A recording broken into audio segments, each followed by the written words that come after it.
За само една недела, кај нови 133 лица е констатирано заболувањето.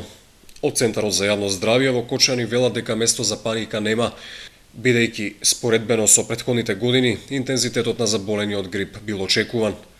Причините за порастот на бројот на заболени е релативно топлото време за овој период од годината, а временските услови се поволни за размножување на вирусот, заради што е потребно почесто проветрување на просториите во кои се престојува.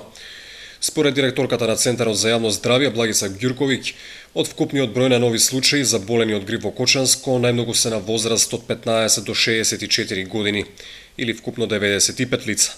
28 се на возраст над 65 години, 8 се деца на возраст од 5 до 14 години, а кај малите деца до 4 години се регистрирани 2 случаи. Матичните лекари работат според протоколот за заболување од грип и на лицата со хронични заболувања и со покачена температура и типични симптоми на грип. Им препорачуваат одредена терапија.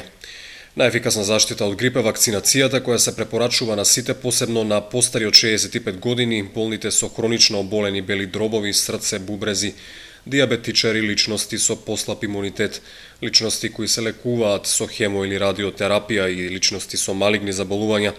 Сепак вакцинирањето против грип во Центарот за јавно здравје е завршено, но затоа има доволни количини од лекот Тамифлу кој пак треба да се прима во првите 24 часа од појавата на симптомите.